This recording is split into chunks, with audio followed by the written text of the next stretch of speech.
No pun intended, presented by Club Fantasy. I am your host, Joe Zollo. It is officially the first week for, I would say, the general populace of fantasy football. Obviously, if you're in the smaller leagues, such as 10, 12, compared to the 14, 16, it is your first week of the playoffs. If you're like some of us on the show or some leagues that we have, you have a bye week. Congratulations. If you're like some other teams that you might have, you're playing in the first week. If you're like a couple of teams that I have, you're in the loser's bracket and are just trying not to get punished. That's essentially where you're going. Wherever you are, we want to help you out no matter what. So drop your questions. We're here to answer all of that because there is a lot of people that might be out of your lineup due to a fun new disease just discovered this week called COVID. So that is going to play a huge factor into your playoff matchups this week. Let's get into it.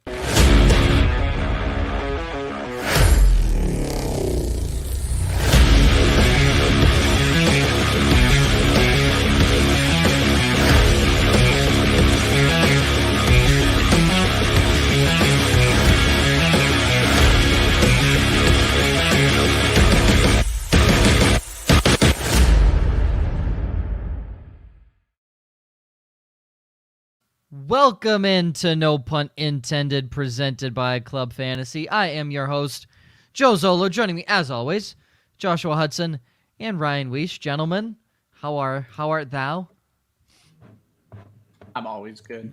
Wow, that's what an exhilarating start. Yeah, Ryan usually starts. That's why I was just kind of sitting back. And I felt like an asshole about it. So I was like, I'm gonna let Josh start today, and we really should have rehearsed that. So you guys suck.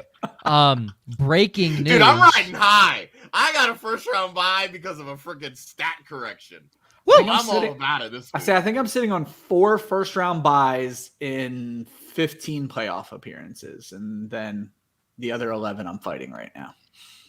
I have a first round bye in the big money league, and that's all I care about. There you go. That is all I care about. I'm fighting for my life in my home league, and that's the one, like, I've been in it for 15 years, so, like, that's the one closest to my heart, and I snuck into the playoffs. I was the champion last year. We've never in 15 years had back-to-back, so, like, you'd love to pull that off, obviously. I didn't even make the playoffs in my buddy home league. I missed it completely.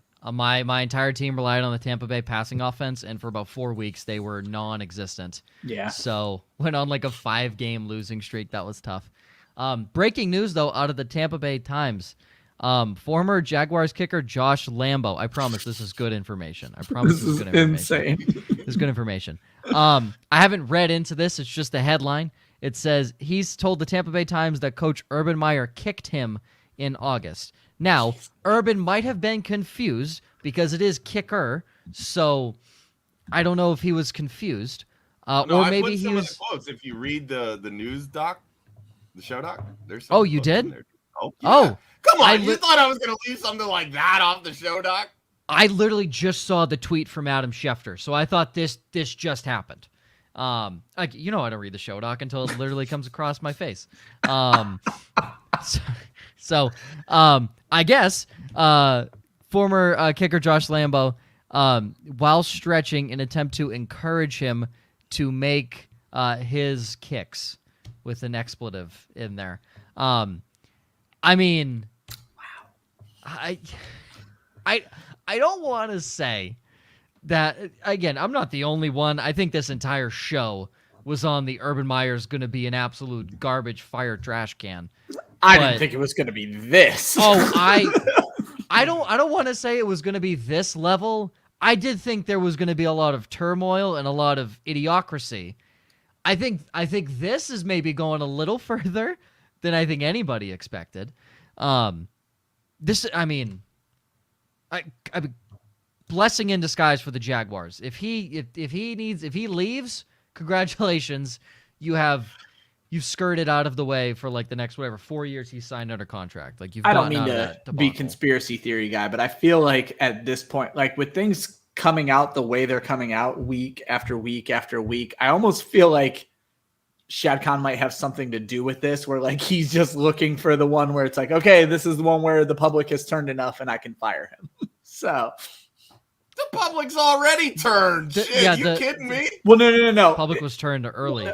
And I don't mean to say that. Obviously, the public hates him, but we saw this. God, I don't remember which group chat I'm in. It might be one of our. It's the Club Fantasy group chat where they are worried about the egg on their face, and it's getting to the point where the pile of shit is bigger than the egg on your face. So, I mean, it's bad. There's no saving face at this point. Yeah, get it done. Rip the Band-Aid off. Also, he sucks. Like, even if he didn't do anything wrong, he sucks. Like, he's a bad coach. So, I don't know. Like, I don't know. He's a bad coach. It's just crazy to me that Trevor Lawrence was supposed to be this. I don't want to call him a once in a lifetime prospect, but he was definitely up there with those. Bust. And you've already let him be destroyed in year one. Like, you can't. It's hard to say whether Trevor Lawrence would have been this bad with a modicum of competent coaching. So, bust. He is now. I don't know if that's like also part Urban Meyer just destroying him, but bust. Absolute bust right now. It just sucks because you look at like, and again, I'm not trying to compare Lawrence to a legend, but like Peyton Manning had 26 picks his first year. Yeah. Like came out of the gate just absolute sucking ass. Teams don't give young quarterbacks the time that they used to develop. And it really is. It's unfortunate. I think as the first overall pick, he will get leeway to develop. Well, I was going to say, I even feel like this year people are learning from that because Zach Wilson, while he wasn't the first overall pick, he was a high pick, but he certainly was given enough rope to hang himself twice. So, I mean, they don't seem to be turning on him that quickly. Well, they're throwing these young kids to start right out of the gate. Yep. And I understand that this is a tale as old as time. Like these high picks, that's what they do. They get thrown. And you had a high pick quickly, for a reason, you know? Because exactly. Trash. And it's like your team sucks. So be prepared for the growing pains. But if you're not providing competent coaching, there's no room for growth. And then they decided to go with a running back at 23 instead of an offensive lineman or anything else. Literally anything else. You know, protect your first overall pick. Maybe, get a cornerback. If that was Meyer's call, which you have to assume it was, right, that was the beginning of the end. Right there. Like, you don't take running backs in the first round. You don't reach for who may not even have been the best running back in the draft. Like, there's so much wrong with it. So it was it's not even speculation. It's 100% an Urban Meyer move. Was Trevor Lawrence maybe a little involved in saying, hey, I would prefer to have this guy. But Urban Meyer going and getting Carlos Hyde as his running back from Ohio State back in the day, you're telling me he's not going to match his quarterback that he just drafted up with his college teammate? Yeah. He signed Tim Tebow. Yep. Like that. Got dumpster fire. I love the signing out of the Jaguars. Congratulations on surpassing the Browns as the shittiest franchise in NFL history, and you've only been around since the 90s. And it's funny because Shad Khan seems like a guy who you wanted to take seriously and wanted to be taken seriously, and this is it's destroyed him, in my opinion.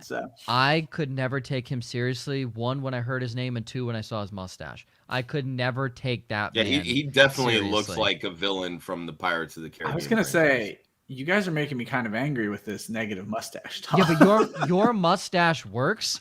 His does not. Yeah, he looks like he should be posing on a Captain Morgan bottle. Like, that's what Shad Khan looks like. That, or he's like overseas porn star. It's one of the two.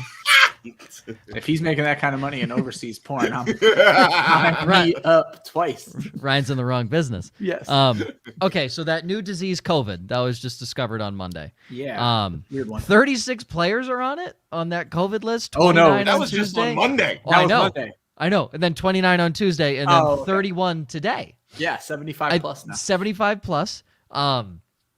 Unreal. This is unreal. As many as 7 teams have entered the intensive protocol status. The ones that you should probably care about are the Rams. Yep, the Rams. No, the Vikings. Some of you will probably have Justin Jefferson, Dalvin Cook, Nick Chubb on the Browns. Safe for now, by the way. Yeah. Also Nick Chubb tested positive. He's not gonna test positive again. Oh, he didn't test. Yeah, positive. he tested positive like a month or so ago, so he should be in the clear. Yeah, that's what he tested positive. Okay. So Nick Chubb owners, don't worry. He's not. I know you said that and like talking about the current. I'm like, wait a second, no, he's not on the list right now. Oh, no. I'd recant that. Don't worry though, because if you have no team around you, you're getting the Bill Belichick treatment, no matter what team you're playing. Don't it's they? The Raiders. It's really not. Yeah, they play a garbage run defense this week. This should be a good week for Nick Chubb, and short week Saturday as well. Yep. Rashawn Slater is just straight out. He's just out tomorrow night. Obviously, like that's huge for Austin Eckler and Justin Herbert owners. Kansas City defense has been playing well. I still go on the fact that bad defenses will be bad defenses, and the Titans proved that when they played the Patriots. Bad defenses will be bad defenses against good teams. Yep. The Chiefs have not played a great team recently. The best one was Dallas, but as we've seen, I didn't realize Dak Prescott has 6 interceptions to 8 touchdowns in the last 6 games since he's been back from his calf injury. He's been terrible. He's been bad. Terrible. Awful. And we know that the run offense for Dallas hasn't been great either. Yep. So if you look at that, you could say Kansas City really has, since their defense has gotten right, they have not played a good offense. In reality, right? The best offense would be Dallas on paper, but we know how bad that they've been. Yeah. This is a big blow. D-Hop owners out for the rest of the regular season. He will probably be back in the playoffs. It's smart. There's no reason for Arizona to really rush him back. They played Detroit this week. Yeah. I have that big Super Bowl bet on them, so I need them to be 100% for the playoffs. So. Well, you're going to lose your money on that, but good luck. Jalen Hurts dealing with a high ankle sprain. Gardner Minshew and himself are splitting first-team reps in the event. Obviously, Hurts can't go on Sunday. Lamar Jackson day-to-day with an ankle sprain. Tyler Huntley is my upside. So I'm really hoping Tyler Huntley plays. If not, I obviously have my backup. But I'm confident in Tyler Huntley. I like that kid. I like him a lot. He's good. He was a lot of fun He's good. He's good. Okay. It's ridiculous. Obviously, him and Lamar are prototypically the exact same quarterback. Exactly. It's just incredible how much faster Lamar Jackson is than him. It's not like Tyler Huntley's slow. I think Huntley probably runs, I would venture to say, a 4.45. Yeah, he's probably a top 10 speed quarterback in the league. Yeah, 4.45. We're talking like straight line speed. He's as fast as Derrick Henry.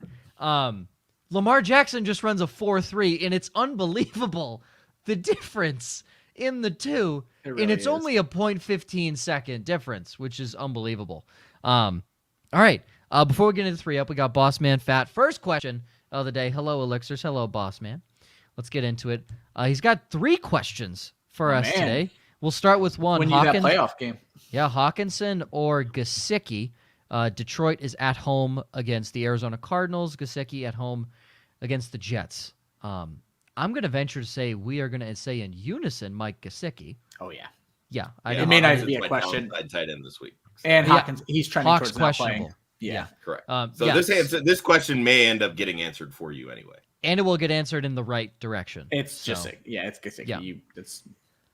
Yeah. This is interesting. So we all said Javonte Williams time. Now, granted, he did score twice, so that's totally fine. Yep. Melvin Gordon had 20-plus carries and looked good. And scored twice. Detroit just sucks. It's that simple. For those of you, and again, I have a bye this week in the league. I picked him up. But if Chase Edmonds is on your waiver wire still, which he probably isn't, someone probably picked him up or someone held on to him. They've been able to stash him in the IR. That's what his roster is quite high. So, but my league didn't have an IR, so that's why. There you go. That's why he was eligible. I mean, if Chase Edmonds plays this week, he's playing Detroit. Yep. Right, that's gross. But Melvin Gordon or Amari Cooper. Dallas plays a team that I don't know off the top of my head. At the Giants. In New York. So weather could play a factor there. Melvin Gordon is at home against the Cincinnati Bengals, who we have seen be arguably the hottest and coldest team in the NFL. Yes. Yeah, they're Dr. Jekyll and Mr. Hyde to a T. Yeah, you do not know which Cincinnati Bengals team you're going to get. I will say Melvin Gordon because I do think Cincy struggles at Mile High. So I will say Melvin Gordon. God, see, I I'm leaning towards this being another Javonte Williams week, and I know Gordon's going to get his touches. I just don't expect that many touchdowns every week. I would probably go Cooper. Okay. Yeah, I think I would lean Cooper as well. I mean, at the end of the day, he's still the alpha in this passing game. I mean, for as bad as Dak has been, Cooper's been just fine. He had 5 for 51 and a touchdown last week. I mean, 16 fantasy points. I'll take that all day. And when Dak's in trouble, I got to see a lot of that game on Red Zone. He goes to Cooper. Exactly. Yeah, absolutely. Yeah. That's where he leans. So, and again, it's the Giants. They suck. But in the event that Cooper doesn't catch that touchdown, he's 5 for 51's a little rough. 10 points from your probably Bossman Fat's wide receiver 1. If I had to take a venture, maybe 2. I'm gonna guess it's his flex if he's comparing him to Melvin Gordon. Okay, sure. I guess right at that point. So I guess 10 from your flex isn't bad. But you'd be pissed if you left 22 from Melvin Gordon on the bench. But also this could be the new age league like we have, where it's start a receiver and then the rest are flex. So absolutely. And then his last one. Speaking of the devil, Dak Prescott, who has been garbage, or Taysom Hill, New Orleans plays a team. Tampa Bay. At the Bucs. Tampa Bay.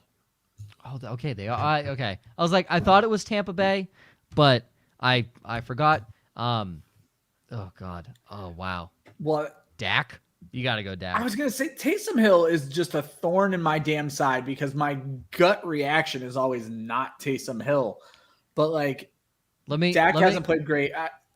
I'm going to throw another question out that a follower just asked me. I just want to add Russell Wilson to this argument as well.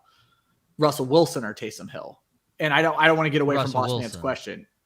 See, is it though? Because Seattle, who does Seattle have? The Rams, I was going to say they're at LA, the Rams, and Russell struggles in LA. Oh yes, he does. He struggles bad in LA. But here's my thing on Taysom. Here's my thing on Taysom Hill this week. Devin White will beat him to the spot. Yes. Can catch up to him, and he will destroy him. And that's my thing is, Levante if he's going David. to get hurt, this would be the kind of game he's going to get hurt. So I would definitely go Dak. I don't know about Russ versus Taysom. Like, Dak just feels safer, as weird as that sounds to say right now. I'm Dak because I'll agree. Yeah, Dak over Taysom. I don't like Taysom Hill at all this week, and it's simply because if the Buccaneers are smart, now Devin White will blitz, but if the Buccaneers are smart, they will have Devin White as a quarterback spy the entire game, and Taysom Hill won't have more than 50 rushing yards for that reason. Yeah. And if all goes as planned, New Orleans should have to throw to stay in this game. And if that happens, I mean, Taysom Hill's good for 5 interceptions. So it's not going to happen. All right, so I feel like that was pretty good. 3 good questions there. Yeah. Definitely makes you think. Will, what's up, guys? Made the smart move picking up Jalen Guyton before Sunday.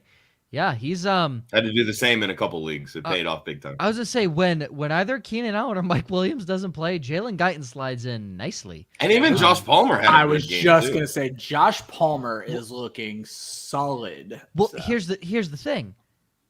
When it's Keenan Allen and Mike Williams, it's Jalen Guyton, who's the guy that makes the big plays, right? Yep. On and off. When it's Jalen Guyton, Mike Williams, or Jalen Guyton, Keenan Allen, it's Josh Palmer that slides into the Guyton. Well, Josh Palmer is basically he's going to make the decision difficult for the Chargers because Mike Williams is a free agent at the end of the year. They spent a 3rd-round draft pick on him. He's had some pretty solid games. If they decide to move on from Mike Williams, you could be looking at a situation where Josh Palmer slides into that role. I don't even know that it's going to be a difficult decision. I think some other team is going to pay him way too much. Unless they franchise tag him, because they released a report saying that the salary cap could very well hit $208 million, which would be an all-time high right now. That's all-time high, right? Yeah. Well, it's because you're going to deal with the huge rebound from 2020 COVID season. Oh yeah. So, I mean, again, depending on how much teams are willing to pay Mike Williams, because I'm sure he's going to go and look for top-tier money. I don't know how you let Mike Williams go.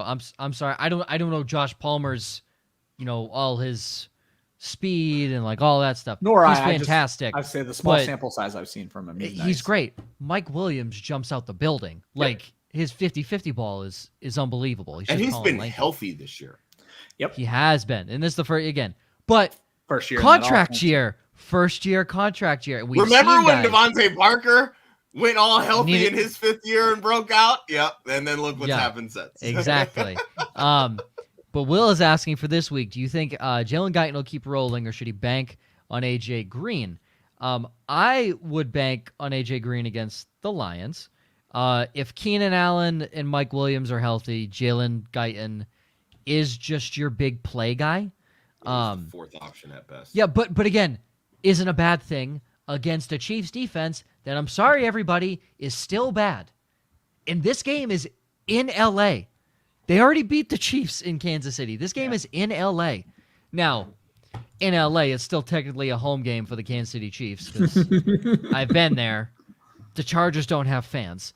But Josh and Ryan agreed. It's A.J. Green against the Lions. You still go A.J. Green against the Lions. I'm just looking forward to A.J. Green making me and Joe look incredibly smart in the fantasy playoffs because he's already made us look smart. Let's say he's sitting at about, what is he, wide receiver 40, I think, right now, something like that. He's fringe. I think I said he would be a top 36 receiver. He's wide. Joe, you and I remember that's where we were kind of setting our over under because someone, it might have been Josh or it might have been a guest, said he's only going to have 5 good games, and I was like, and he's going to be wide receiver 36 off of 5 good games. So he's going to push us up there as the wide receiver 1 to end the season. I love it. And now here's the downside, right? Bullshit. Not for Detroit this week. The downside for AJ Green, the reason Ryan and I had said AJ Green would have a fantastic year is he's no longer getting double teamed. He's not getting double covered because DeAndre Hopkins is getting that attention. But you could quadruple cover him with whoever Detroit has, and he'd still beat him. Yeah. So it doesn't matter. This week it doesn't matter. AJ Green's not seeing double coverage. I don't know who else he's playing the next 2 weeks, but I would venture to say he'll still be fine. From Carrington, he's got a few buys this week, so go me. Yes, sir. Dynasty-related question. Thoughts on having a trade deadline versus not having one? Which side do you lean? In the Dynasty leagues that I'm in, there's a trade deadline. I believe our trade deadline in Club Fantasy is week 14. Yeah, so this was actually going to be kind of the point that I bring up. Like, I'm in plenty of Dynasty leagues where we don't have a trade deadline, and with all of these COVID cases, you're seeing draft picks getting thrown about for some veterans with some down the stretch, positive matchups. Which, I mean, look, I get it. You're trying to go all in, and these teams that aren't playing, like, Dynasty is a year-round thing. The reason that I initially put a trade deadline in the Club Fantasy one was simply because many of the people that we started the league with were very green to Dynasty. So they have redraft on the mind. So for me, it made sense to do that. We're coming on, I think this is the 5th year of that Dynasty league. Next year will be 6. That will be something that if I do look to get away from something, it will be to abolish that trade deadline for this specific reason. Like, look, these teams team defenses playing all year round anyway. That's what Dynasty's all about. If you can get draft picks for somebody that maybe only has 3 good weeks left, get it. Yeah. Do you? Some team's going to pay it if they're looking to win that championship this year. Real quick on IDP is Ryan and I rep in first place in our respective 4i division, 4i championship bad news, divisions. Gents. You lost? The undefeated season came to a crashing halt. Bitch. Not even to make it so much worse. It was Nate Markham, who has been my rival in this thing the whole time. Beat my ass. That wasn't the first round of the playoffs, was it? No. This is week 14, last round of the regular season. I have a bye in the playoffs, and look, get the loss out of the way now. So. Exactly. I have to. They haven't put out the bracket yet, so I don't know if I technically have a first round bye. Like in the overall, obviously I have it in my division. I don't quite know. Yeah, he hasn't done much yet. I have like 3,200 points for it. I feel like that's one of the top in the overall. I don't even know if they're. I'll be honest. I don't know that there are first round buys. I don't know with 12. I guess. I think he said there is. It's 6 divisions now, so that would mean there are 12 of us. There's probably 4 first round buys. It's probably the 4 highest points or something like that. Yep. But Carrington, honestly, I think, you have your trade deadline like a week before the playoffs, and then it gets lifted the moment the season ends, so you can start trading again. I was gonna say I'm a traditional redraft player. Honestly, just started diving into Dynasty since I kind of got into the fantasy industry. I'm always pro trade deadline, but I'm always worried about collusion, shit like that, just things getting away at the end of the season. In a dynasty league, I think once the playoffs start, I think there needs to be a deadline. Like at that point, that's your roster. You ride it. And I get Josh's point of this horrible, horrible COVID year. And I love for bad managers, or I guess I don't want to say bad, but people at the bottom of the league, they're now able to take advantage of those teams at the top of the league who are struggling. I do love that for them, but for the playoffs, you got there. Let's ride it out. That's just kind of my opinion. Yeah. Elixir said he would have won his matchup if Melvin Gordon and George Kittle weren't his opponents. Yeah. I think a lot of people are saying some shit like that. George Kittle, man, what the hell? Yeah. Downside. 49ers downside. Yeah. Boss Man Fat, he has Deontay and Devontae. Oh, my man. My man is crushing it at wide receiver. He has Deontay and Devontae with Amari Cooper. That's why. He says we have a good point about Devin White. And yes. Yeah. That man is something else. Nasty. There's the reason you come to this show, I won't speak for Josh. Ryan and I watch both sides of the football. Yeah. So we can tell you why X isn't going to work because of X on the defense. That's why I love this. Josh just taps out. I know the players that pop off the screen. Those are I'm not diving into the numbers on defense the way I am on offense. Devin White couldn't have popped more. Also, that's what. Yeah, I know Devin White. He's really fucking good at football. Also, my guy, the best defensive tackle in the league, arguably might go down as the best defensive tackle ever. Aaron Donald with 3 sacks on Monday Night Football. Yeah. What a guy. What a guy. They had 26 pressures. It's so nice to see him have games like this because there's so many times. I felt like he had 30. Yeah. Oh, he's so good. He is so freaking There's so good. many times where you just see him struggling through triple teams and getting his hand on the quarterback's shirt just as he throws. And it's like, fuck. On a triple team. Team. That's unbelievable. Elixirs. He's got nicknames this week. I'm just going to say Mecca because I feel like that's funny. I like it. CEH, Elegant Elliott, Swell Swift. 2 T's, buddy. 2 T's. Come on, man. Royal C. Freeman, I think. My man has too much time on his hands. Yeah. Or Rusty Penny. Also, I want to give a big shout out to Rashad Penny because the year I finally drop you in Dynasty, you decide to produce. You know how many points. Dynasty leagues I was able to pick him up? Everybody had given up on him. And thankfully, Ryan, I had him for 3.5 years. I said, you know what? Did I get him in our league? Maybe. I think I did. Maybe. Did you? I feel like that. I mean, Drew's in that league with us, and he's been the Drew cut Paris Campbell. Yeah, Drew still has him. You're right. Here's the thing. I am still holding out hope because I said Rashad Penny would be a better pro than Saquon Barkley. Now, Saquon Barkley's on the very much downswing, right? Huge downswing. Could Rashad Penny absolutely? I mean, now is that a Week 14 overreaction? Who knows? But Saquon has sucked. That's all I'm saying. Saquon has sucked. He sucked. Regardless, here's a question. It is a standard. So which running back are we rolling with here? Are we picking one? I believe it is one in a standard. CEH tomorrow night against the Chargers. Zeke in New York against the Giants. Swift at home against the Cardinals. Royce Freeman in Jacksonville. And Rashad Penny in LA against the Rams. I weirdly want to say Royce Freeman. Ooh, I am all about a CEH breakout this week. I actually statted him out, and not on purpose, but he statted out as my RB1. So pick two. So I'll go Freeman and CEH then. I think I'll go. Penny has the Rams, so I don't want anything to do with him really. Swift is probably not playing, so we're really down. I'm gonna run Elliott out there. Give me your first two, H and Elliott. Josh. Yeah, I'd really like CEH this week. Chargers run defense is god awful. To be fair, Joe, I love Royce Freeman this week. I really Love me do. some I'm Royce. just not starting him over those two. I'm surprised Josh didn't say Royce Freeman. He was I a do huge like Royce Freeman. Freeman fan. You didn't let me give my second one yet. Jesus. I thought you said CEH and Zeke. No, I didn't say Zeke. That was Ryan. Oh, I thought you agreed with him. Sorry. No, I do like.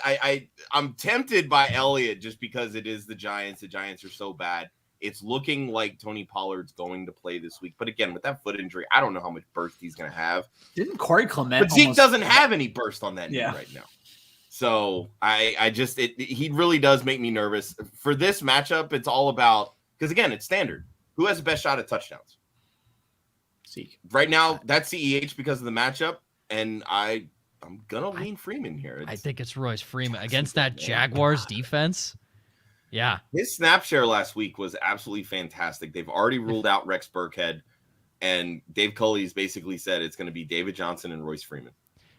If David Johnson hasn't done shit this year, so dial up the Rolls Royce, baby. If David Johnson and Philip Lindsay can score against the Jacksonville Jaguars, so can Royce Freeman. And that's interesting because, when Johnson has been healthy, which he's still certainly not, they've primarily used him as a pass catcher. So this still should and be that's the where Royce all of Freeman Freeman's value lied last week. Yep. He had what, 6 catches, 5 catches, something I think like 8 that. targets or something like that. He had 12 point something points. So, cool. Yeah, let's go, baby.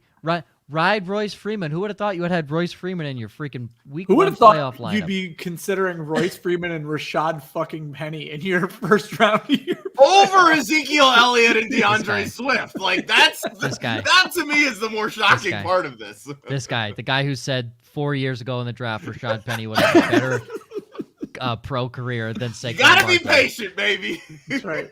Listen. I learned my lesson, right? I dropped DJ Chark after 1 year, and he was great in his second year. Now, obviously, not doing hot on IR, but still wasn't doing too hot. To be fair, that might put him in the best position of any player on that team. Yeah. Away from that team. Yes, exactly. And you know what, Josh? I took that to heart. I said, you know what? I dropped DJ Chark too early. I got rid of Paris Campbell too early, although Paris Campbell's just a walking injury. So I'm fine with the Paris Campbell one, but you're right. I threw away DJ Chark too early. Could have had something good. Maybe could have traded him away right in his second year. I said, you know what? I'm not going to let that happen with Rashad Penny. And you know what happened? 3.5 years into having Rashad Penny, I said, this is fucking ridiculous. What am done. Doing? I am done with Rashad Penny. So you know what I did? I released him earlier this year. And you know what he does? He comes back and pounds the Houston Texans. Pounds. With the capital P. Ugh. A capital, what's it? LBS is the abbreviation for pounds. Doesn't make sense. It doesn't make sense at all. Oh, I looked this up once, and I don't have it in my head anymore. I looked this up once, though. Oh, so stupid. And my guess is Elixirs is asking, should he keep the Chargers defense on the bench for Houston, or is it not worth it? Are the Dolphins available?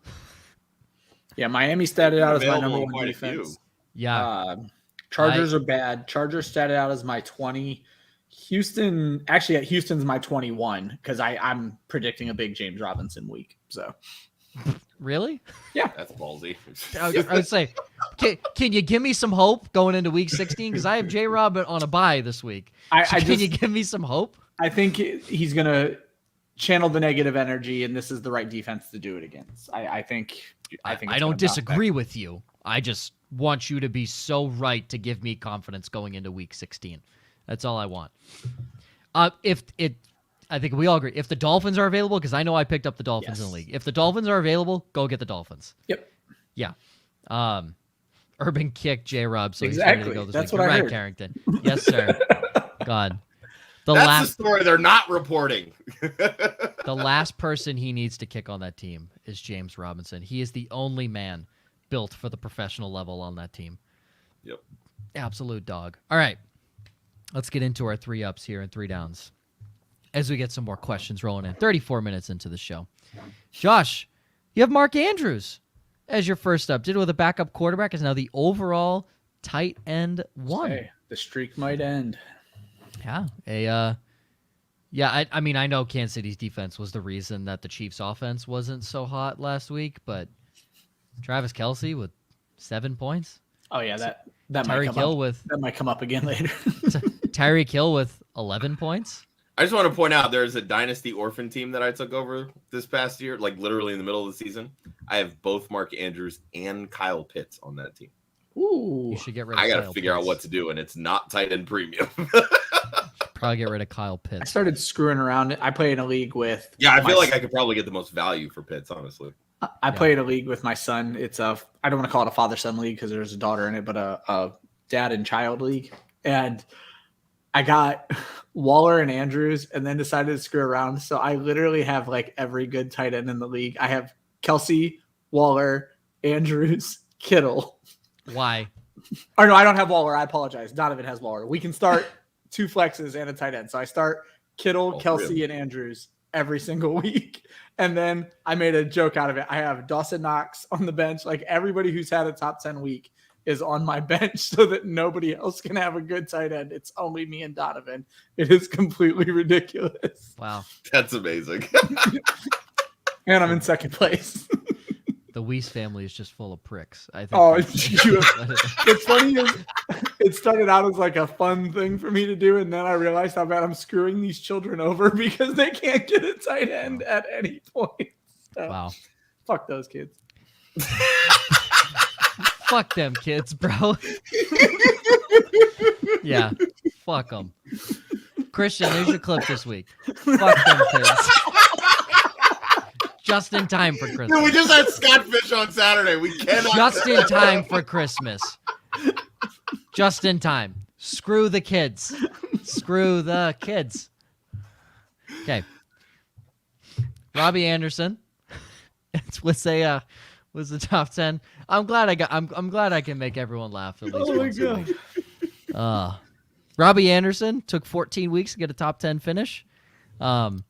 His highest finish before this was wide receiver 40. Seriously, even the week he scored. That's literally his first top 36 performance this year. Wow. I mean, again, none of us were high on Robbie Anderson, so go us. Yeah. Wow. Yeah, but I don't think any of us thought he'd be this bad.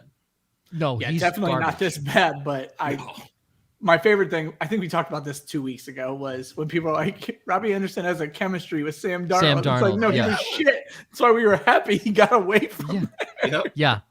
And then Josh, we've already discussed the Rashad Penny debacle, but Drew. But shout out to Drew. Yeah, Drew has been Drew is more of a truther than I am because I gave up.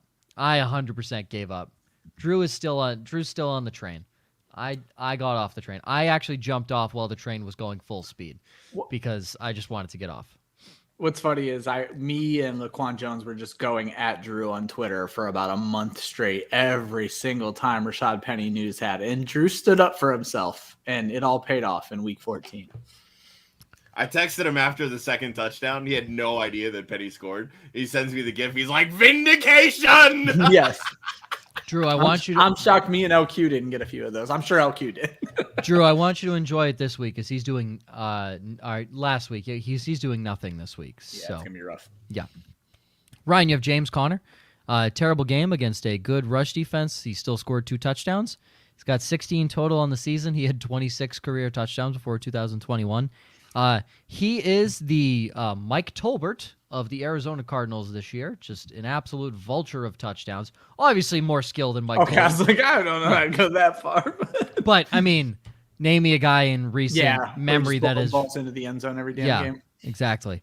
You have Davis Mills saying he's not good and the Texans suck, but this is his third 300-yard game this season. All of the rookie quarterbacks have 4 combined, 2 for Lawrence and 2 for Mac Jones.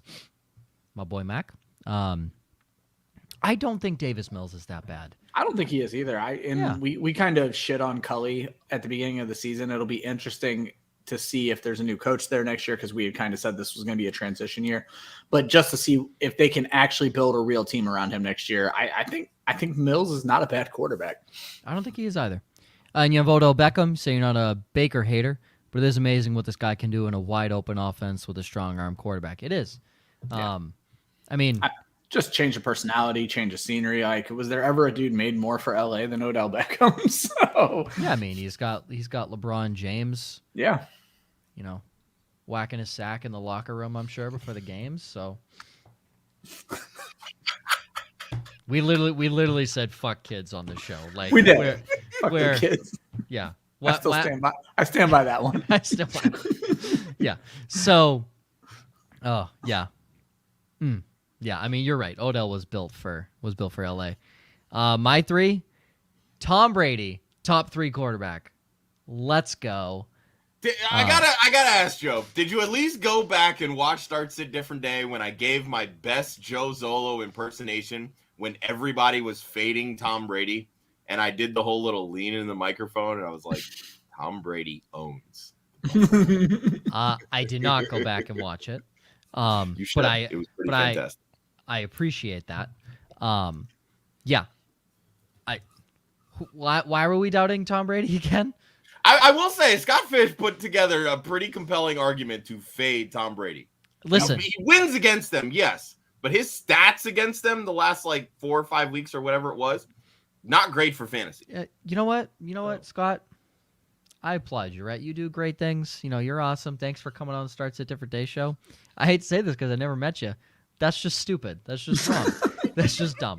That's just dumb. He is 33-3 against the Buffalo Bills. I don't care how bad he's been the last 4 or 5 games. That was in a different uniform, in a different stadium, in a different offense, without Chris Godwin, Mike Evans, Rob Gronkowski, and Tyler Johnson. So, and, Leonard Fournette, the reincarnation of... and Brashad Perryman, dick. Right? God, I hate Brashad Perryman so much. My friend's a Ravens fan, and the 2 people he can't stand that we bring up are Brashad Perryman, because every time Perryman ran a route in Baltimore, he would drop it. He would drop the ball anytime it hit his hands. And then Ladarius Webb, because the Ravens revere Ladarius Webb as this amazing cornerback and safety that played for them, and he thinks Ladarius Webb is the sorriest piece of garbage that has ever played in a Ravens uniform. He hates Ladarius Webb. So those are my 2 favorite people to bring up with him. So yes, Brashad Perryman, congratulations. You were wide open, and you'd used the one thing you were put in this league for, speed. Congratulations. Really making the UCF Knights proud. You, Blake Bortles, and Latavius Murray, really taking the league by storm. That was that team. That was the year they came out. Murray, Blake Bortles, Brashad Perryman, all 3 teammates, all 3 mediocre at best. Blake Bortles is garbage. Hunter Renfrow, he has made me look so good, and I just want to say thank you to Hunter Renfrow. That's really like a late I'm thankful for Hunter Renfrow to Thanksgiving. I don't know why it's taken this long for people to realize how good he is, but I'm just happy it's happening. I'm just happy we're all here for it. I'm happy it's happening. And then Alan Lazard. Yay. That's really all I had. I just said yay. Yeah. I'm just happy. I like Lazard. I think he's good. Happy to see him play well. I guess honorable mention, Jakeem Grant. That was fun. Yeah, I saw a tweet. Is that Jakeem Grant or Devin Hester? I can't tell the difference between the 2. Yeah, I didn't watch any of the game, but I looked at like the second quarter. The Bears were up by 1. I'm like, what is happening? I looked. Jakeem Grant had 2 return touchdowns. I'm like, oh, that makes sense. He's a good returner. Now It's just not shocking to me that Miami moved on from him, because it's not like they've been good in the return game this year. So. No, yeah, I get he's on teams for his return game. Yep. Yeah, I'm surprised Miami moved on from him. Now, let's just get this out here, right? Young kids, right? The young generation may not have seen Devin Hester play. You just heard about it. Jakeem Grant. Go to YouTube highlights. Jakeem Grant isn't even in the same. They're not even in the same zip code. Devin Hester is the best overall returner ever. It's not even close. Overall returner, best punt returner, not even close. He was unbelievable. All right, let's get to some of these questions that came in. Angie, Melvin Gordon versus Higbee. What is this? So in our league, in our league, we have it very similar to our Club Fantasy Dynasty League. It's 1 running back, one wide receiver, one tight end, 3 You flexes. flex whoever. Okay. Yeah. Melvin Gordon. I'll say I think Higbee's going to have a good week, but it's a good week for a tight end is a bad week for Melvin Gordon. So. Yeah, you got volume there, easy. And then the Bucs defense or the Browns defense. I like the Browns this week, but I really want to see that whole COVID thing play out. Yeah, they got a lot of their secondary got hit. John Johnson and Troy Hill both out with COVID. How's the weather Both on the in list, Cleveland? excuse me. Is the weather in Cleveland supposed to be like it was last year all throughout December? Because if it is, Cleveland defense. I still follow Northeast Ohio newspapers, and I actually saw that they're expecting very mild, at least. Yeah, it's 40 degrees as of right now. That's I'll go Bucs projected then. temperature is. Yeah, I have Bucs them at home. I love when I get questions like this. I have them next to each other in the rankings, and I do have Tampa Bay ahead right now. So yeah, I would go the Bucs too. Cool. And Karen said, speaking of Chris Godwin, how close to 300? My guess is receptions. No, where he's talking about our subscriber giveaway. yeah. So Ryan and I got to talking. We want to give away, because it's the holiday season, do something fun. We are currently sitting at 278 YouTube subscribers. Yay. When we hit 300, and I want to hit 300 by the end of the year. So on January 1st, for championship week, on our Start Sit Different Day show, we're going to give away a signed Chris Godwin jersey. This is the first time I'm jealous. Thank you. Okay. Well, But we got to hit 300 by January 1st, and we'll give it away that day. So right now we're 22 away. So all the shares, all the retweets, tell all your friends, hit subscribe, show us proof that they have subscribed, because some people do have privacy settings on YouTube that obviously we can't see. But shoot us that DM at Club Fantasy FFL, Facebook, Twitter, Instagram. Obviously, you can hit up Ryan, Joe, myself, any of us to show us that screenshot. Let us know, hey, we hit subscribe. We're here for you. So, yeah. Elixirs, I got plenty of goodies, man. You haven't even seen the cool ones yet. Oh, I don't know. That black Chris Godwin. Right. You're about to get Listen, Chris Godwin, you've been great the last 2 weeks. Screw you for the 4 weeks before that, because I missed the playoffs. So you're about to get it. You're about to get an entry from Brian Weisse. Yeah, Ryan Weisse. You mean Ryan Reese? Yeah, I was gonna go there, but I'm like, it sounds like a fucking idiot. the Fantasy 4.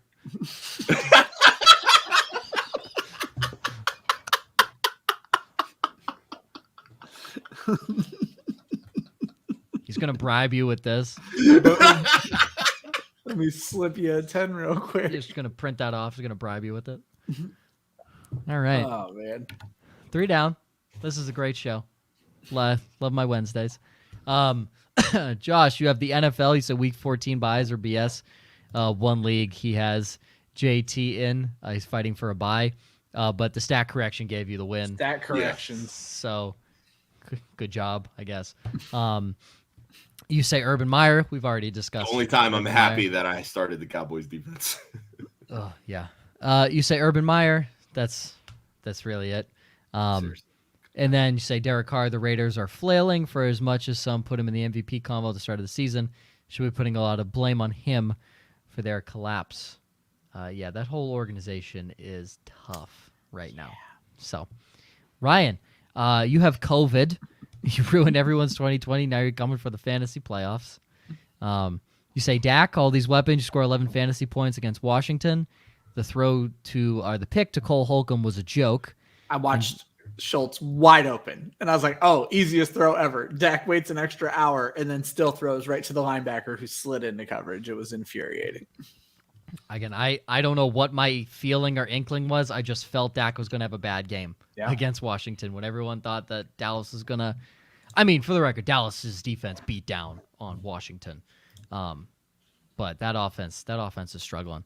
The Chiefs, you can't even blow teams out correctly. You said 48 points, but quarterback 10, running back 10, who, I mean, not great. And then wide receiver 42 and tight end 24. What the fuck? You know what? Yeah, Ryan? Hasn't Travis Kelce, or I don't know who brought up that stat on Saturday? It might have been Scott when he was saying that like Kelce averages like 7 catches for over 100 yards over his last like X amount of games versus the Raiders. Yep. Like it's an automatic tight end 1 performance and just absolutely shit the bed. Well, he had 5 catches. I mean, Joe put it correctly. The defense just crushed them. That's the reason I didn't put Kelce as a downside or Tyreek Hill as a downside, because it wasn't like it was their fault. For fantasy purposes, everything is going wrong if you are running the Chiefs players out there right now. So yeah, that's why every year I stay far away from the Chiefs. I don't. Thank you. Yeah, right. Ryan's all in on the Chiefs. Me. This is a new one. We're blaming the ticket sales team of the Carolina Panthers. I love this.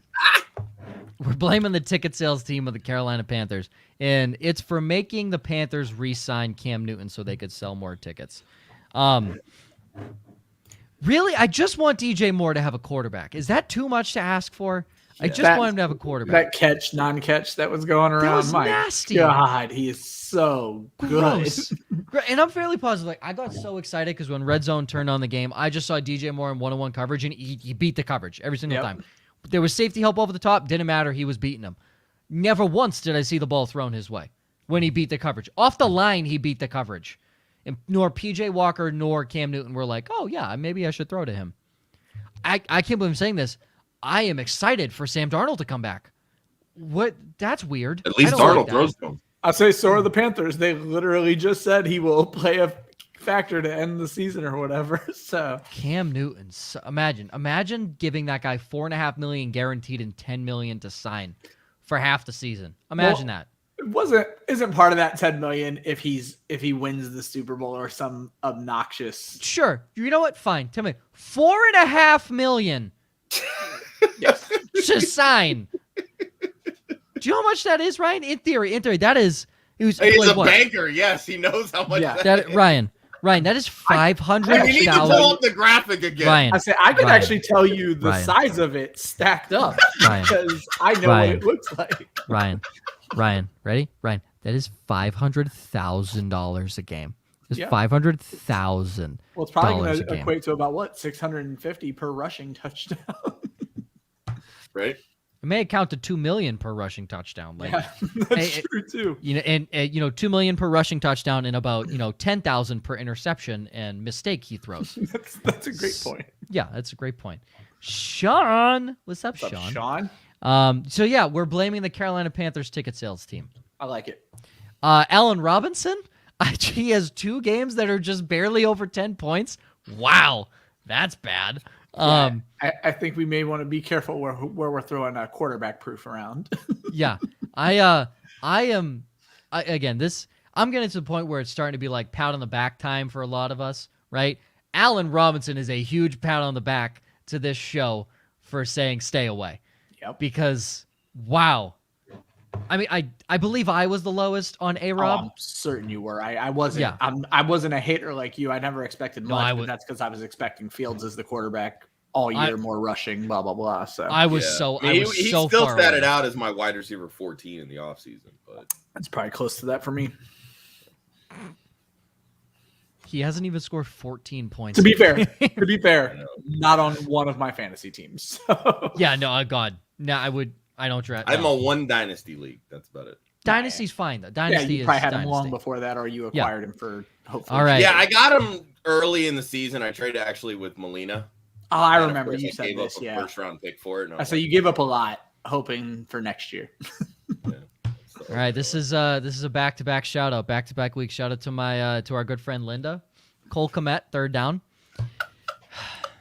Another week, another game where he scores single-digit she's coming on the points. next time and throwing straight bows, bro. What bow is she gonna throw? What bows is she gonna throw? Cole Kmet sucks. Another week, another game where he scores single-digit points. In order for him to be successful in fantasy football, he needs at least 20% target share. I looked. He needs at least 20% target share. He's had that twice in 13 games, and in those 2 games, he's had double-digit points. You know what else he hasn't done? Scored a fucking touchdown. Yeah. Doesn't Jimmy Graham have 2? Yeah. Jimmy Graham. I said before the season, the moment that they didn't release Jimmy Graham, Cole Kmet wasn't going to be a thing. Yep. Demir Byrd has more touchdowns than Cole Kmet on less targets, less receptions, and less yards. Honestly, this reminds me a lot of, I think it was last year, actually, when everybody was jumping on Dawson Knox after, his promising rookie year, and he just fell flat a second year. And then everybody wrote him off, and now look what Dawson Knox is doing. But here's the thing. Dawson Knox had a proven quarterback. Yep. Josh Allen. Justin Fields is not proven and is bad. So I won't go as far as say he's bad. Bad. I'll say he's bad. Could he get better? It's only year one. Of course he can get better. Josh Allen was bad in his rookie year. He was not good. So they're still fun, though. Still fun. A lot of fun.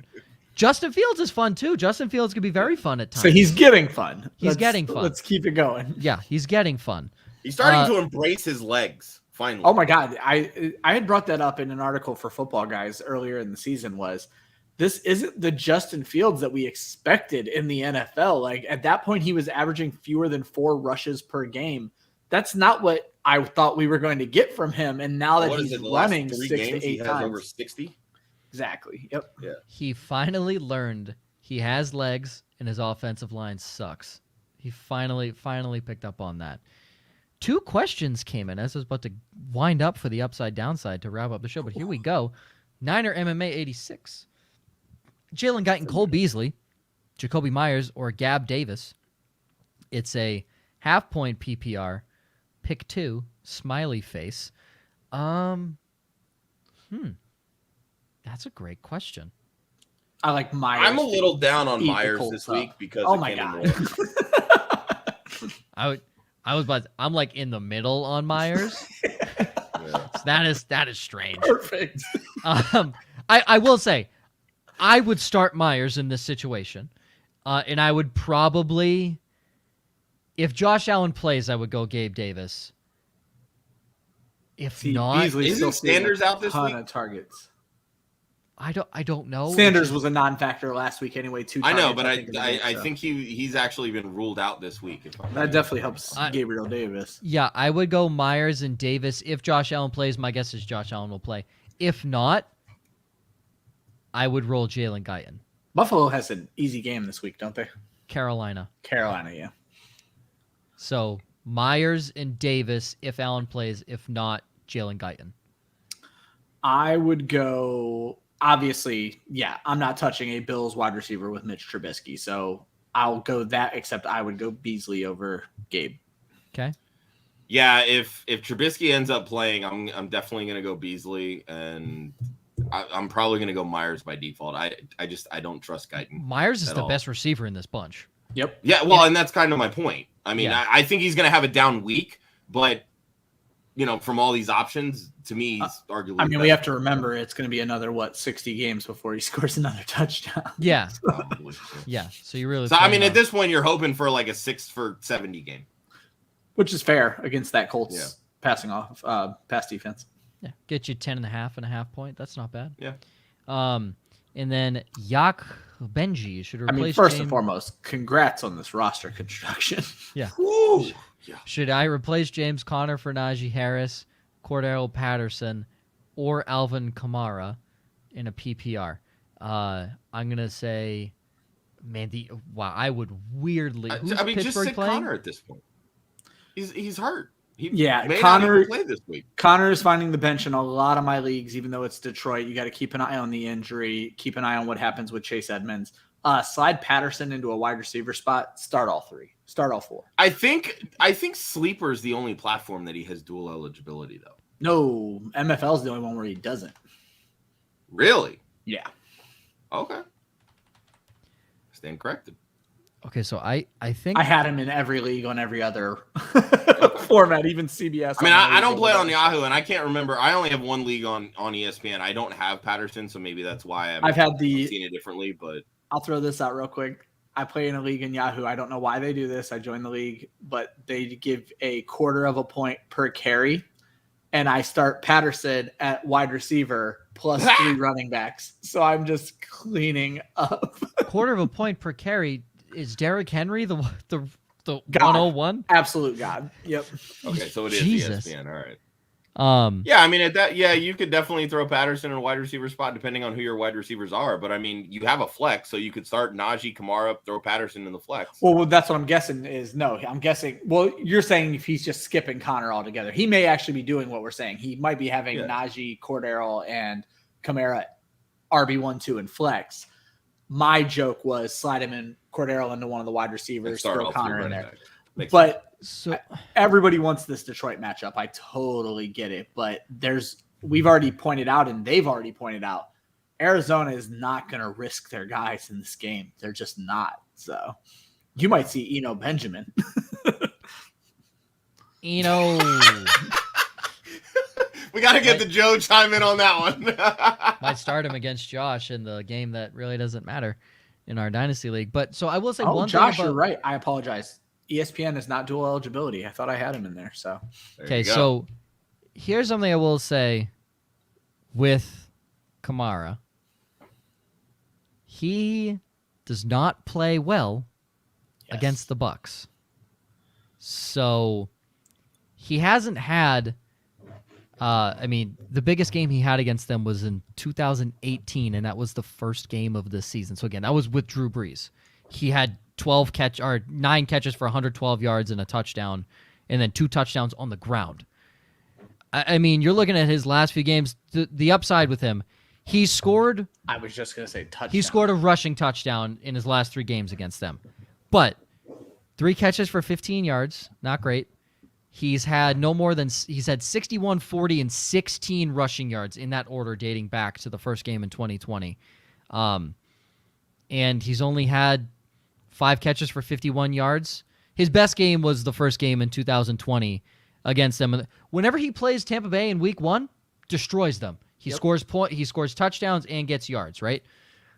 When he doesn't play too well against them. Like the game last year in Tampa, he had 40 yards on the ground, 1 touchdown. That's 10 points right there. He had 5 catches, 9 yards. It's not great. Now, is that still probably a top 12 running back week? Probably. You're just minimum top 15. So yeah, you're on the low end, and you want Kamara to be scoring these big numbers. I will say this though, Tampa Bay allows the second most receptions to running backs this year. Yep. But what's that offense with Taysom Hill? No, right? I agree, but to me, what I've seen just from the games that I've watched, he looks more willing to check it down to running backs than he was last year. Sure, I don't have the stats in front of me to validate that, but it feels that way. I'll say 5 targets last week, caught 4 of them. 4 for 25, and he had 120 on the ground for a touchdown. It's the Jets, though. Like you're expecting. I mean, I knew that Kamara was going to ball just on the ground game.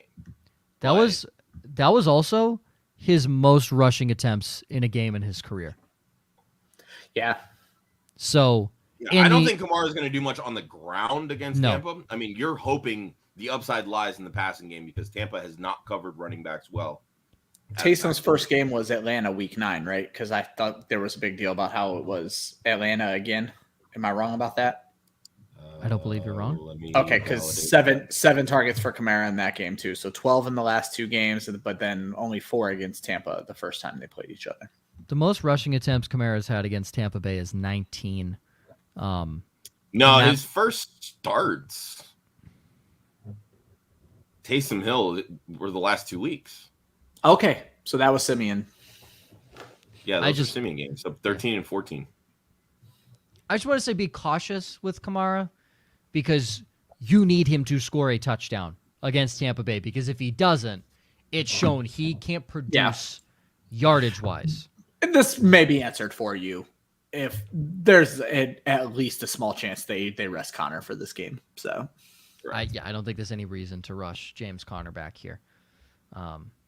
Lee, no questions because he's got a bye. Congrats, buddy. Heck yeah, Lee. We love to see that. Congrats, buddy. Technically 4 minutes over. Here we go.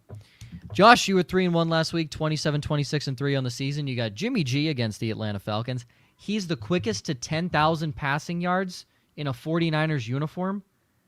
God, I hate that stat. When they tweeted, oh God, I wanted to throw my phone. That's a very different era. It was like Joe Montana. Jimmy Garoppolo, 42 games. Joe Montana, 56. Yeah, like, no shit. Nick Chubb against the Raiders. He could be the RB1 this week. Should be.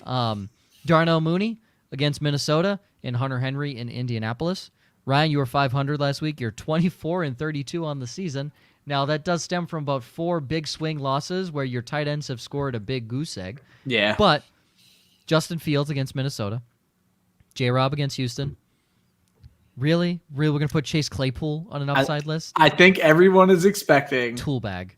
I think everyone's expecting this to go negative, and I am projecting it positive.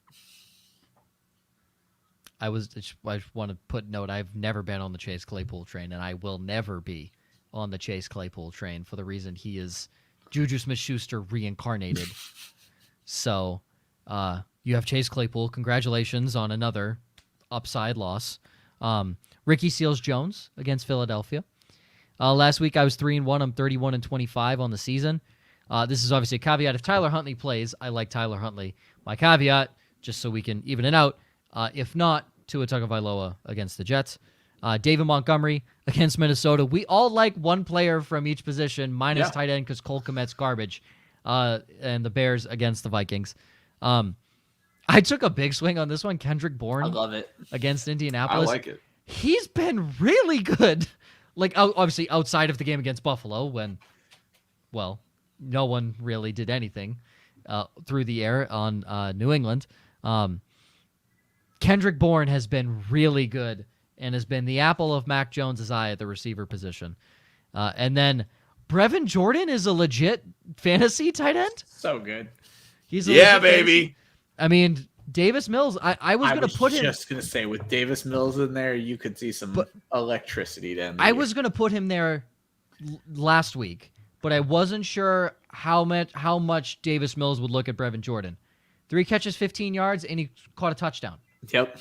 That's good enough. I mean, the touchdown made the week, obviously. Yeah, it was obviously, but that means Davis Mills is looking for him in the red zone.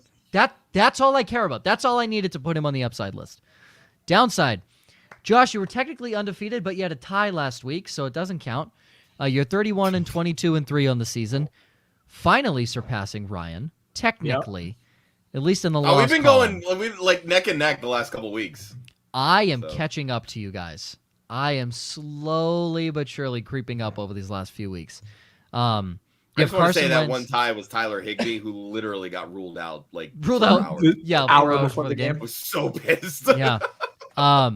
Carson Wentz against New England. I mean, this is why Josh is one of the best. He's picking fucking Devin Singletary in Carolina. Nobody's available because of COVID, let's be honest. Yeah, but Ryan and I picked 2 first-round running backs. You chose people that... Kudos on your loss. That's fine. I'll take it. Kudos on my loss. Tell me how many times I put Saquon as my downside and he's hit. Every time, actually. Twice, if I'm not mistaken. I think 3 times, but if not 2 times, that's 2 more times than anybody else would have put Saquon as a downside. Let's just say that. Donovan Peoples-Jones against the Raiders, and then T.J. Hawkinson against Arizona. So Josh will take another tie with his tight end. I'd say another tight end. Yeah. I was looking at all the other options. I'm like, they all suck. So here's what's hilarious. I didn't put Hawkinson as mine because I couldn't afford the tie because I'm trying to catch you. Wow. I mean, I got to take big swings. Yep. I mean, I could just take small swings, but you got to take them big. Ryan, you got Kirk Cousins in Chicago. Also, you were 2-1-1 last week. Yep. Kirk Cousins in Chicago. Saquon taking a page out of my book against Dallas. T-Mac in Philly. Terry McLaurin and C.J. Uzomah in Denver. That's an easy win. Uzomah sucks. Yeah, Uzomah. There's not a lot of tight ends I love or hate this week. I was 2-2 last week, 27-28-1 on the season, getting close to cracking that 500. Joe Burrow in Denver. For those that are new to the show, I don't like young quarterbacks in their first game in Denver. Don't like them. and this is Joe Burrow's first game in Denver. And he also played basically below sea level in college, and now he's playing a mile above sea level. I don't like that. Jonathan Taylor against New England. Yep. I hate it. I hope you're very, very wrong. Listen. Do I want to? Well, I want to be right because I'd like the Patriots to win this game. But what's the one thing we always say? Who is Bill Belichick going to take away? Best your number one option. Yep. And I'm sorry, there is not another weapon on that team that needs to be taken away outside of Jonathan Taylor. Eight in the box every If there time. is not 8 in the box and we're not sending Jawan Bentley on a running back like to blitz the A gap every play, the game plan is wrong. I thought about Michael Pittman as my downside wide receiver, but I had Wentz already, so I wanted to kind of mix it up. But I feel like it's going to be one of those two. Like they're going to take away, they're going to do their best to try to take away Taylor or Pittman. Obviously, they want to take away Taylor, but he's just so good they may not be able to. That was kind of my thought process. Hey, I agree with that. I agree with that. You can do whatever you want, but I also think Jonathan Taylor is that good enough to where he can break it. But the difference is, right? And the Patriots' run defense isn't that good. Oh, it's not good. Oh, we are terrible. And again, that's what I'm saying. Take the L, fine by me. Josh, we're bad. We're bad. But when we focus in specifically on the run game, right? Like there's a focus this week. That's why I like it. That's the only reason I like it. Because we've had bad run defenses in the past, but if there's a top tier running back that they focus in on, they tend to do okay. And also, Michael Pittman, J.C. Jackson just played one-on-one. He plays well on big receivers, and again, J.C. Jackson has been arguably a top 3 cornerback this year in man-to-man coverage. Him being the best corner. The best. He's been really good. He's been lights out this year. And again, against big body receivers, that's who he excels against, and that's exactly what Michael Pittman is. And also, Pittman's not that fast. Nope. So J.C. Jackson can catch up to him easy if he does get, if it's zone coverage and maybe J.C. loses a step on him. And he can beat Carson Wentz's throw, let's be honest. So I have Tyler Lockett as my downside receiver. I went and had to justify it because he's been hot. Only over 70 yards 3 times. Anytime I see Joe put numbers on a show sheet, I'm all about it. I have to justify my reasoning sometimes because people get mad at me. I mean, we talked early in the show. Russell Wilson sucks in LA. And Lockett only over 70 yards 3 times in his career. He's been playing them since 2014, since they were back in St. Louis. So that's kind of crazy to know. Like to think like Tyler Lockett, like. It's not like, he's going to have, 5 catches for 80 yards. It's like 2 catches for 110 yards. So the fact he's never had over 70, or only 3 times over 70 against the Rams is crazy. And he hasn't scored a touchdown against them in the last 4 matchups. So I don't like that, right? He's not a PPR monster. He's just going to be the guy. He's your big play guy. So Kyle Pitts in San Fran. I don't know how to justify that one. It's just Kyle Pitts in San Francisco. There you go. Since Ridley's been out, it's not impossible to shut Pitts down. Yeah. He's had mediocre games at best. So I was so mad he barely cracked the 10-point. Yeah, I saw that. Damn it! Jaquiski Tart. Who knows? Maybe I will say that I did have to adjust a little bit last week because there were only 10 tight ends that eclipsed 10 fantasy points last week. So I did do top 12 for us in terms of wins and losses. I also like that next year we're just going to call our shots completely. That's going to be fun. I dig it. Yeah. I did enjoy the calling the shot. The vindication for Tom to be and he literally was QB3 on the week. So kudos. 3, baby. 3. That's all I needed. I mean, but what did I say? I said Josh Allen was going to smoke that game too because he would need to throw to stay in that game. Stream of the weeks. Ryan, to a T against the Jets. Fuck.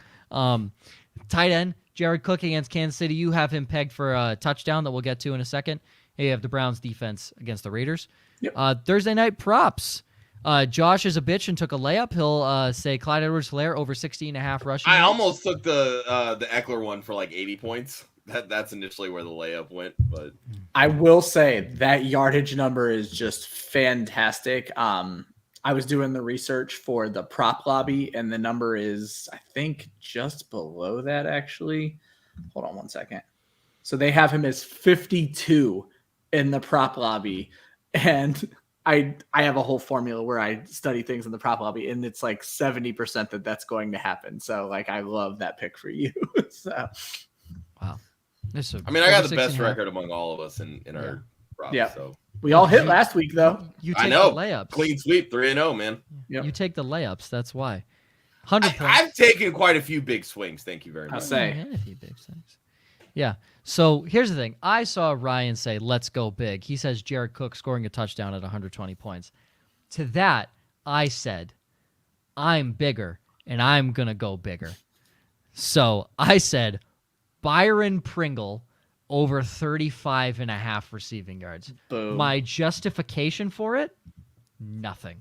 I looked at his You wanted stats. to go bigger than me. Listen, I looked at, here's my justification. Here's my only justification. He has a high snap percentage. That's my only justification. I like it.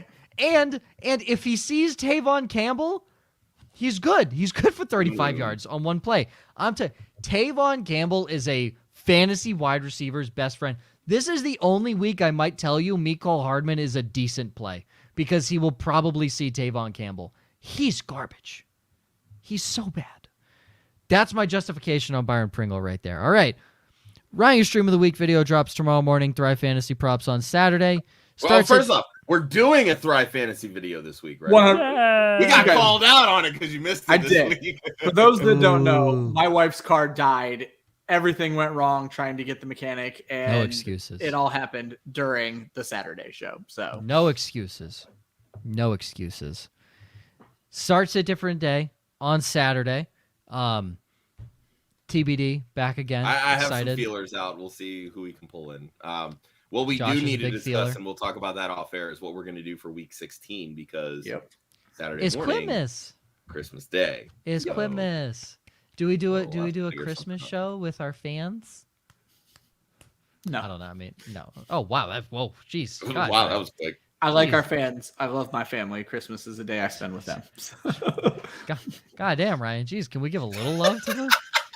You know Y'all what? can. You know what? Right? You know what? Fuck the kids. Fuck the followers. That's Ryan's mentality right now. That's Ryan's mentality right now. You know what? Screw kids. Hey, Screw the Ryan, I'm listeners. trying to give away a jersey Yeah. here, you asshole. Screw the kids. Screw the listeners. If you're a listener and you're a kid, you're double screwed. That in Ryan's book. Sorry, Hutch. Yeah.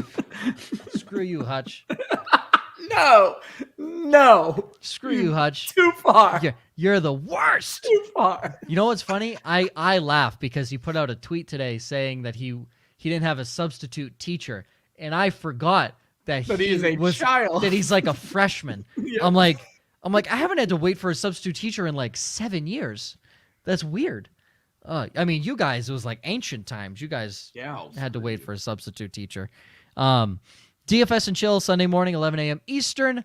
Ryan Kira, Week 15 preview with Evan St. Brown. Yep. There's a lot of St. Browns in the football industry. Amon Right. Ra, Equanimous. This is the fourth brother who they named really normal. Evan.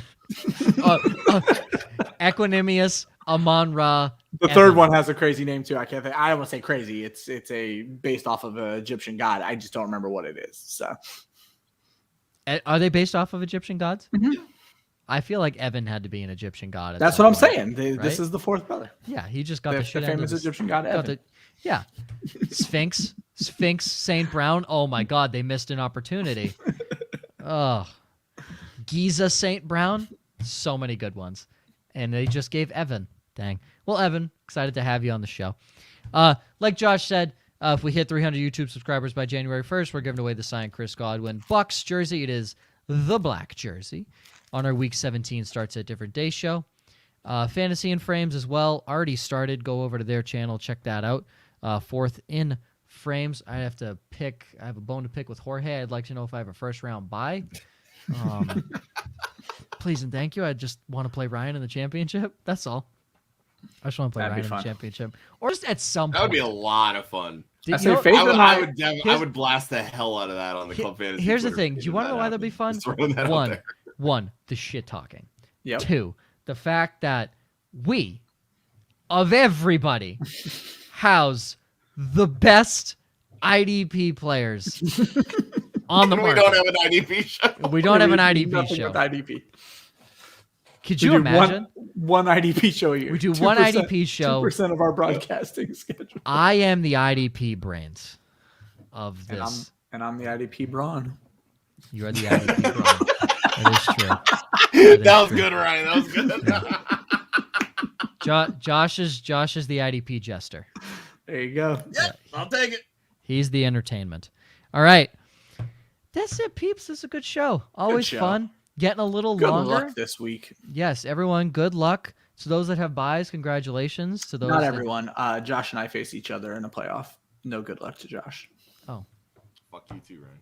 That's how I roll. You've seen the videos. Ryan's. Ryan's just It'd be embarrassing if I said I didn't. Like, what video? Ryan's just fucking everything this week. That's right. Everything, left and right. I have no rebuttal to that. Yep, good. You want to end the show on that? Yes. Great. Christian, a lot of good clips for you this week. Yes. I recommend. Fuck them kids. Fuck them kids. That's my personal recommendation. Now, is it wise? I don't know. I'm gonna drop it. I'm gonna drop the clip in the league chat. Yeah. Yeah. Oh, good God. Make it a GIF. Make it a I GIF. will. Yeah, just make it a GIF. Yeah, All right. because Ryan knows how to do that. You said a gift, right? I just wrap it up. Fucking old ass men. I gotta do all the video Is work. that on around here. Firefox? Jeez. For the one Hudsonian, for the Fantasy 5, and for myself, Joe_Zollo, you can follow Club Fantasy on Facebook, Twitter, and Instagram at Club Fantasy FFL. The URL is clubfantasyffl.com. Check out our OnlyFans, onlyfans.com/fuckthemkids. No. That's Get where we're us at. out of here. I'm gonna hit end broadcast. Oh yeah, you have the power to do that. I hate me. I absolutely hate me. It's rough. God, it's tough living in this brain. Always remember, defense wins championships. Offense wins fantasy football. Good luck during the first week of the playoffs, and we will see you next week.